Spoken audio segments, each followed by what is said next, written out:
Ito po, pag-usapan natin na malunggay leaves. So, tingnan natin ang scientific studies. Meron bang mga talagang pag-aaral, ano yung benepisyo, at ano yung mga possible side effects. Kailangan alam din natin. Gusto natin to ituro kasi nga mura. Actually, libre. Meron kami malaking malunggay dyan eh. Pag nagtitinola kami, laging maraming malunggay. So, tingnan natin. Pwede rin malunggay tea, yung mga dahon napakahalaga. So, ang malunggay, may bulaklak, may dahon, may fruit, at may seeds, di ba? Ang pinaka-safe lang talaga po, itong mga dahon. Yan po talaga. Basta hugasan nyo, lagay sa gulay, tinola, ito po talaga ang safe. Basta hugasan nyo lang. Pagdating dito sa mga seeds, dito sa fruit, sa bunga, hindi tayo ganun ka-sure.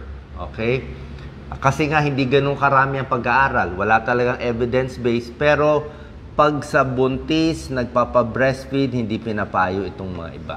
Hanggang dahon lang tayo. Yun lang ang safe. Tsaka sa buntis, dapat mga 4 months buntis.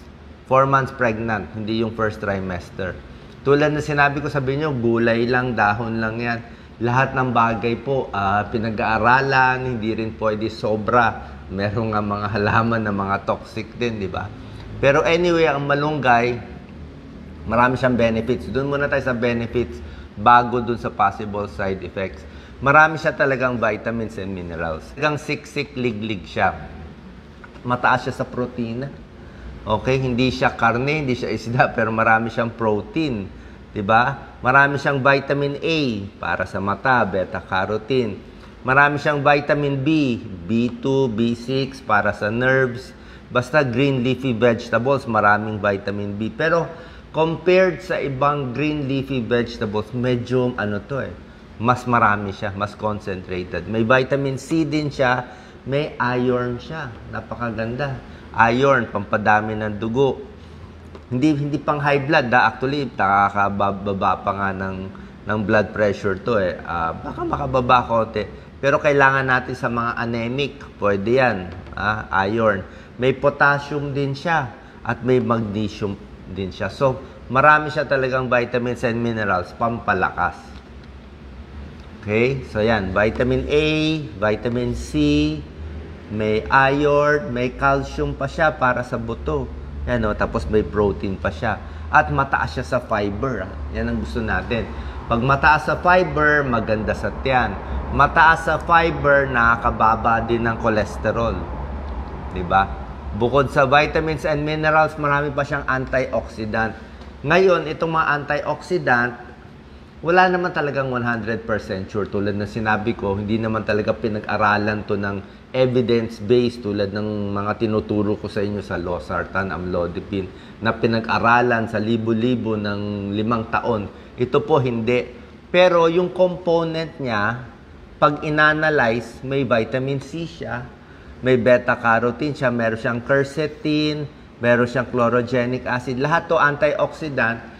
Ang paniniwala, ang mga antioxidant, mas inaalagaan yung mga selula natin, mas hindi namamatay agad yung selula. Allegedly, mas pampabata, pampaganda ng mood, diba? Panglaban sa mga toxin, hindi natin masabi. Pero sa tingin ko, hindi siya masama. Sa tamang dami, hindi siya masama. Kasi magaganda itong mga components na to eh. So, pag pinag-aralan, most likely, may tulong siya. Tsaka green leafy vegetables may tulong. Tapos, gram per gram, pag inaral nila, basta marami siyang protina. Marami siyang vitamin A, marami siyang potassium, calcium, and vitamin C. Ang problema lang di ba, yung lasa niya medyo mapakla. Minsan, di ba, yung iba hindi gusto ang lasa. Kaya nga medyo mapait. Di ba? Yung ampalaya din, mapait, pero maganda sa blood sugar, di ba? Ampalaya, maganda, pampababa ng blood sugar.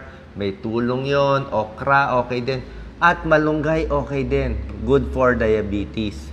May konting pag-aaral sa tao, pero hindi ganun karami. Mga 30 women, binigyan ng mga malunggay. Nakita nila, bumaba ang blood sugar ng 13%. So, pag marami kayong kakaining malunggay, araw-araw, actually, basta maraming gulay, tulad nito, bababa naman talaga ang blood sugar nyo eh. Kaya kung umiinom kayo ng gamot, tuloy lang yung gamot tuloy ang insulin, tuloy ang metformin, diamicron, tuloy nyo lang, pero monitor nyo blood sugar nyo. Kasi pag very healthy na kinakain nyo, bawas alat, bawas matatamis, bababa na yun eh. So baka mabawasan ang dosis ng gamot mo. Dahil nag-a-adjust ka na, nagpapapayat ka na, lalo na pag kumakain ng malunggay. Huwag din naman mag-overdose. Sa tamang dami lang. May reduced inflammation. Yan, nakita nila. May component kasi yung malunggay ng isothiocyanates. Ito yung anti-inflammatory. Basta maraming pamamaga sa katawan, may arthritis, namamaga katawan, heart disease, pamamaga din, cancer. So, possibly makatulong din. Pero hindi tayo makakasabi ng sigurado. Pero nakaka-reduce siya sa inflammation, kaya kung ano man yung sakit, minsan may mga sakit hindi mapagaling, di ba? May mga autoimmune, kung ano-ano pa. Basta healthy kinakain mo, minsan okay na eh. Oo. Yung iba sabi sa mood, for depression, pwede rin. Pero hindi ko sinasabi na tiyak. Ang sure tayo, hindi siya makakasama. Pampababa ng cholesterol, ito tunay ito. Kasi high fiber siya. Pag mataas ang fiber, nakakababa ng cholesterol. Reduce cholesterol, syempre reduce heart disease din yan. May konting pag-aaral. Sa mga toxin sa katawan, may small studies parang nakakatulong sa isang toxin pero hindi pa tayo tiyak. Sabihin, hindi siya nakakasama. So, meron kang mababasa minsan dyan sa internet, ang malunggay daw or moringa, yan po scientific name niya. May parang 100 health benefits. Siguro hindi naman tunay 100, no? Pero itong a few mukhang meron. Basta very masustansya siya, sigurado tayo. May antioxidant siya, maganda siya sa puso. Mga sipon-sipon infection, okay din siya. Pampalakas ng katawan. Kung kulang ka sa iron, potassium, okay din. Sa diabetes, mukhang makakatulong siya. At least, para dito, medyo tiyak tayo itong leaves. Pwede siya. Ito naman ang konting issue sa buntis. Okay?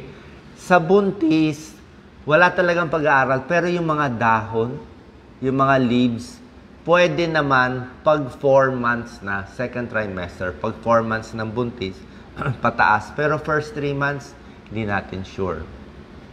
Pagdating sa roots, sa buto, pati sa flower, hindi po pinapayo sa buntis. Kasi ginagamit to sa ibang bansa, traditional medicine, pampakontract eh. Actually, pampalaglag eh. Pampakontract eh. Doon nila ginagamit. Kaya ayaw natin. Pero yung leaves, basta sa tamang dami lang, 4 months na yung baby sa sinapupunan, okay na yon, di ba? Huwag din i-overdose. Kaya ang leaves lang sinasabi ko ang safe. Sa breastfeeding, ganun din. Yung mga leaves lang ang safe. Yung mga roots, yung mga seeds, hindi natin masasabi. Sa bata, pwede naman konti-konti lang hanggang dahon lang tayo. Okay? Kasi nga walang ganong pag-aaral, hindi natin masyado pinapayo para dito, lalo na yung ibang parts ng malunggay. Yung iba naman sa malunggay, nagtatae, pag naparami, yung iba sumasakit ang tiyan, depende sa'yo. Yung iba, hindi naman sumasakit. Yung iba, medyo nasusuka kasi mapait o naipit dito sa lalamunan.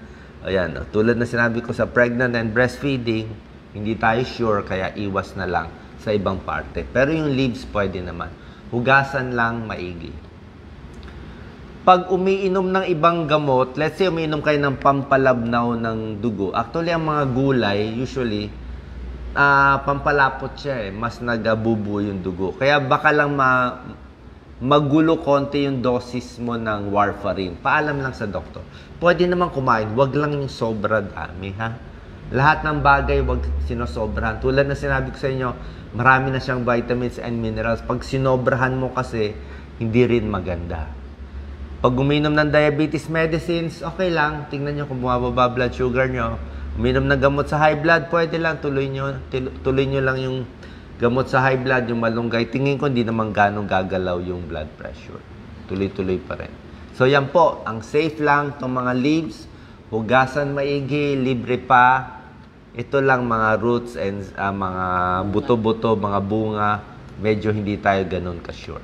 Okay? Sana po nakatulong tong video natin para at least mas healthy at sa tamang dami ng pagkain ng malunggay. Salamat po.